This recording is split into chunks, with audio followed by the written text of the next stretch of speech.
Why are you staring at a blank screen again? When you know you've got exams coming, you've got an assignment that is due, and it might not be tomorrow, it might be next week, but you know you need to get it done. What is it that is stopping you? And then you end up watching another YouTube video, you end up watching another TV show, you end up procrastinating again. Days, weeks go by, and you wonder, when is this cycle ever going to end? And how do you break out of it? And not just once, not just for tomorrow, for good. In today's video, we're gonna have an intervention. By the end of this video, you are going to commit to changing things for good. I'm going to share with you the 5 best ways to study when you have zero motivation to, when you don't feel like it.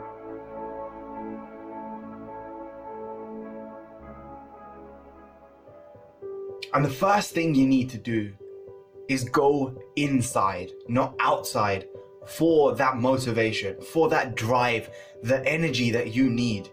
And it starts with something you've heard many people say before. Remind yourself of why. Why are you taking that course? Why are you going to school? I know you have to, but what is this for? Are you struggling because of school, or are you struggling for something? One of these is a victim mindset, and one of these is a champion mindset. Emotions are an essential part of executing any plan. Knowing something isn't enough. You need to make yourself feel inspired. And that's not going to come from somebody outside. It's not going to come from me. One of the most surprising things about motivation, a common misconception that we have, is that it often comes after starting a behavior, not before. So this is the problem. You're waiting for motivation to study when you need to study to get motivated. You need to go inside your own mind and find the active inspiration to move you forward. Your mind is ruled by 2 different systems, the rational mind and the emotional mind, and both of them compete for control. Your rational mind, it wants to change something, it wants to study, it wants you to achieve your potential in life. The emotional mind, it loves the comfort, it loves the safety, it loves doing the fun things, the procrastinating things. Every behavior has a positive intention behind it. So stop waiting for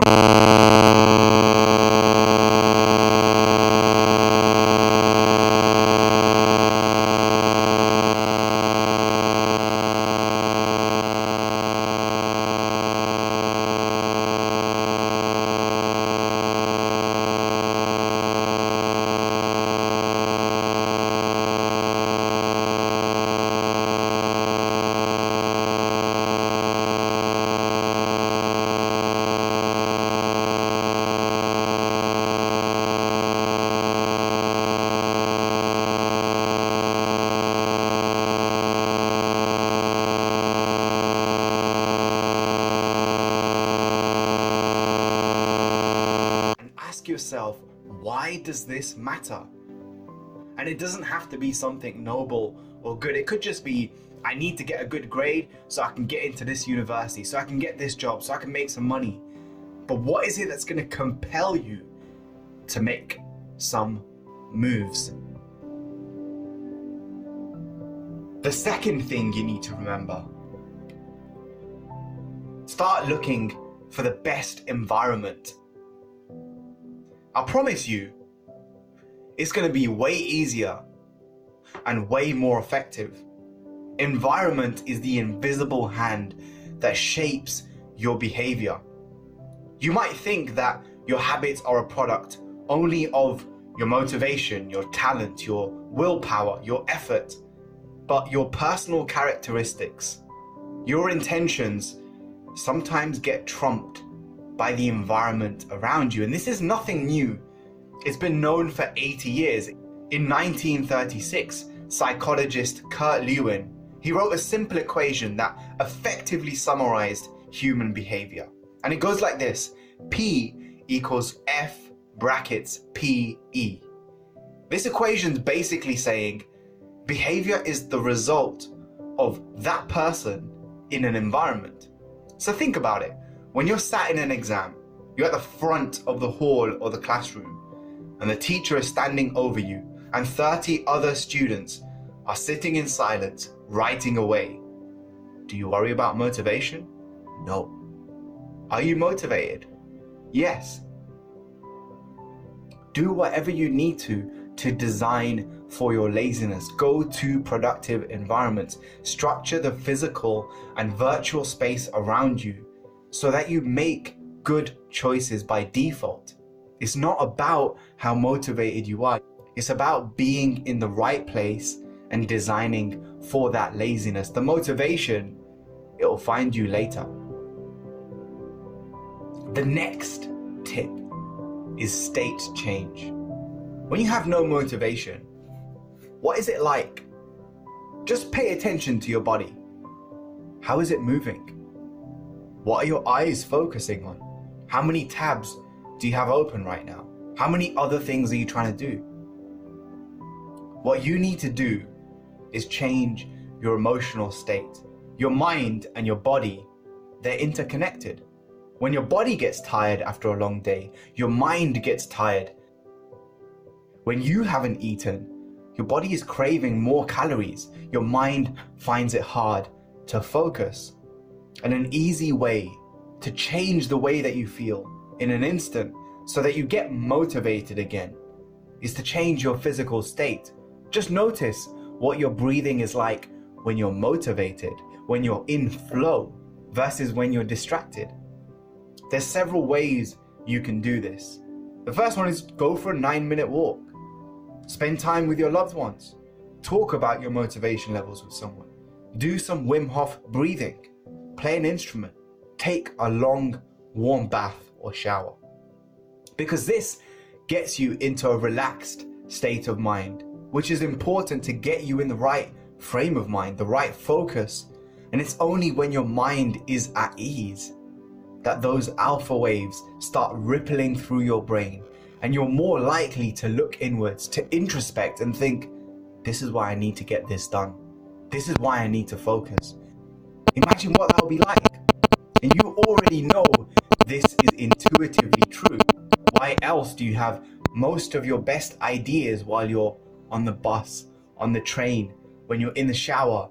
You have no distractions around you. There's nothing you're trying to solve or fix or do.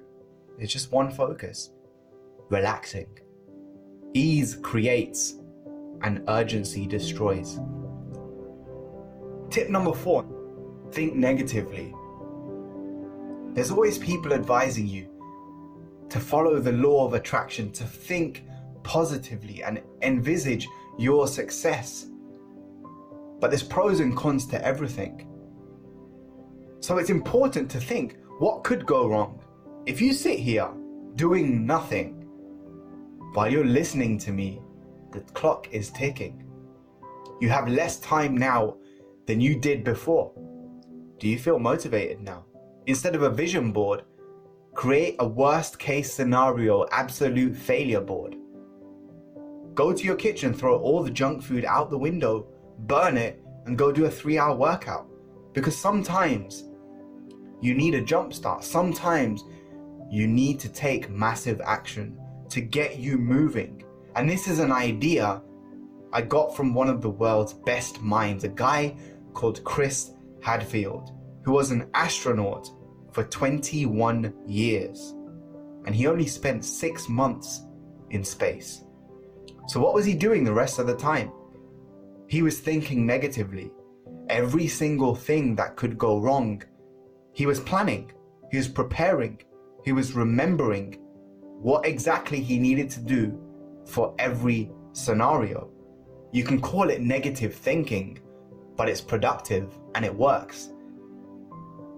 Once you've understood all of the potential risks and you've prepared against them, there is no more fear, just motivation. And the final tip, set up a non-negotiable agreement. Call your friend and tell them, if I don't do my assignment by next week, I'll give you £100. This is known as a commitment device, because if you commit to nothing, you are going to be distracted by everything.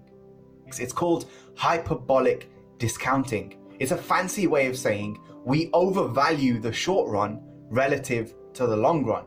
So if I give you two similar rewards, you will show a preference for the one that you can have now rather than later. Let me give you some practical examples. It's obvious. Do you sit and watch TV? Or do you go out for a run in the cold? Do you grab the fruit salad or the cheesecake like everyone else for dessert? All of you know what's good right now isn't necessarily good in the long run. And commitment devices like the non-negotiable agreement, they change this up so that choosing what feels good in the short run, not doing the task you need to, not studying, it gets more costly. And in addition, you have to set a concrete goal. Instead of saying, I'm going to lose some weight this year, I'm going to do some more studying this year, you have to say something like, I will spend 2 hours every day after school in the library focusing on my maths module that I'm weak on. You get what you focus on in life, and if you don't know what you need to focus on, if you don't commit to something, you are doomed to fail and be distracted. Take it serious. Remind yourself, why are you doing this? Why does this even matter? Put yourself in environments that factor in your failure, where you know you're not going to feel like it, but you're at the library anyway, you're at your study session anyway. Change your state. Go for a walk, go for a warm shower or bath, do whatever you need to. Think negatively about the consequences of your behavior. And the final thing is set up a non-negotiable agreement.